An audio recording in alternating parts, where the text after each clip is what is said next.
Okay, so here's some tips on this Ambivision Pro. So I got it, and there was a few setup questions. I really wasn't sure, and now that I did it, it'll be much easier to if I tell you how to do it, so you don't spend time trying to figure it out. So the first thing is when you order this kit, you order it by the size of your TV. So mine was a 77-inch OLED, and basically what they sent me is a kit that will work on a 65 to 85 inch. What does that mean? It means they're going to send you out enough LEDs to cover from corner to corner on an 85-inch TV, and then once you paste them all onto the screen by peeling off the sticker and sticking them to the back of the TV, you're going to cut this to length. So it'll reach all four corners, right? So you're going to go up the left side, over the top, down the right, over the bottom, and then you're going to get to the end, and then you're going to cut it. So don't get intimidating by that you have to cut it. I mean, it pretty much there's a line between each LED where you cut it. You cut it straight across and you're done. So pretty straightforward. One thing is though, the corners. So they don't give you any corner pieces. Basically it's one long strip and you have to bend the corner. These bend really simple. I was a little nervous at first. I'm like, oh my God, I'm gonna have to bend this up. Am I gonna break them? No, pretty straightforward. I'm going to attach their video in the link in their manual. It basically shows you how to bend and do it, but you just bend the corner and you stick it up. There's no issue at all. Another piece is they have a thing called a power loop. So I really didn't understand it. I tried texting them on Facebook, but they basically said, look in the manual. They weren't really helpful on that, which I was surprised, but I did figure it out. So basically, when you get to the end of your TV and you cut this LED and you have an open end here, they have a little clip that clips onto it. So there's no soldering involved. There's nothing to do. Basically, you just push this into the clip it on, and what that does is it allows power on both ends of the LED strips. So this way, all the lights will have full power, and that's what they call the power loop. Okay. Another nice feature of this is that they have a function to control this with your remote. So I didn't realize that I was going to be able to do this, but I have a Harmony Logitech remote here. So basically, you can take any three buttons, you go into the mobile app, and you press learn commands, and it'll learn three buttons of any infrared remote. So once you have them in, you'll have a button, and you could basically do this. So I will show you real quick. So I just press a button, and bam, power on. And then press it again, and it's power off. So that's a nice function. So you can power it on, power it off. You can switch between modes from capture to to mood lighting, and then there's different submenus in there, and you can switch it through there. So you get three buttons that it sets up, and again, pretty straightforward. One problem I did have, and it's a minor problem. So when I originally set this up, you go to their website, and there's two mobile apps, right? So one is the brand new one they just released, the Ambivision Pro, and there's another one called Ambivision Wizard.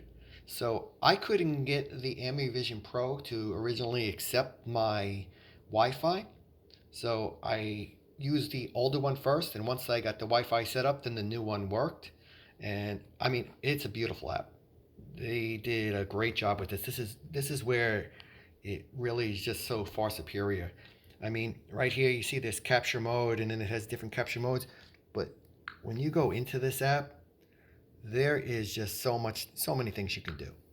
I mean, you can put the wall color you have, so when the light strips are on, it'll adjust the lighting so the colors are more correct. It has a screen capture mode to capture your TV, and you set up the points of where, and let's see, maybe I could actually show it. See how so you see there, so it shows my TV, and then I have the four circles there showing you the four corners of my TV, right? And switch back there. There is an advanced mode here. Flip that. Right? You can go in here.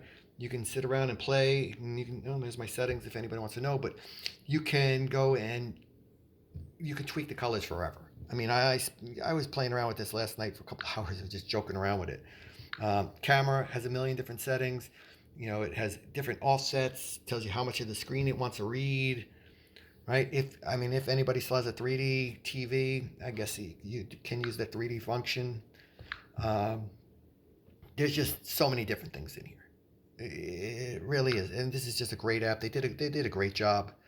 Very very proud of it. One thing you do gotta remember. So again, nice part of this compared to like the Govee that I used to use, the Govee Immersion, is there's no TV. There is no camera mounted on my TV. Which when you're spending money on an expensive TV, this is an OLED 77. You don't really want to tack a little plastic camera on top of it. I mean, it looked okay. It didn't bother me too much, but I guess it bothered me enough that I went and changed it, right? So what I did was actually I mounted my camera. You can see it here. So I mounted my camera on an adjacent wall. Just remember the camera does need power, so you'll have to run power, whether you run it through your wall or plug it into the ceiling. The camera can go anywhere in the room. But the key thing to remember is when it's in the room, it has to be unobstructed. So you don't want to put it somewhere where the camera is going to be, where people are going to walk in front of it and I guess block the camera. Where I have mine set up is perfect. I mean, it's basically out of the seating area and it's in an area where no one's going to walk. I originally was going to put it behind my seating area, but the concern was I was thinking, oh, if I put it up with my other speakers and I put it behind, if somebody stands up to go get food or someone walks across, it might interfere with the camera, and things like that just happen to bother me. I could have mounted it up on the ceiling, but again, they only give you like a 6-foot wire. The wire here, I got it ran in the wall. Maybe it's 6, maybe it's 8 feet tops, but I don't even think it was 8 feet. I think it was more like 6 feet. And I didn't want to run wire across my wall there, and that was the cleanest setup I could find. Again, yeah, I can't say enough about this product. I mean, the difference between this and the other product I was using. Okay, so I was using a Govee. The Govee is a great entry level. It was about $50. It's on sale a lot of times, $50, $70 at full price. This is, you're looking at $300. Is it worth $300? Worth every penny. The light separation, it's just so much better. Like, when I had the Govee, I thought it was really great. It was lighting everything up, red, green, blue. This actually breaks the colors up. And I'm going to do another video. I just showed you my initial setup video. I'm going to show you, I'm going to put up another video when there's a movie. It's just unbelievable how it breaks up in like 20 different sections on TV. You'll have red, greens, yellow. It just really does a good job. So I hope this helps you out. Till next time.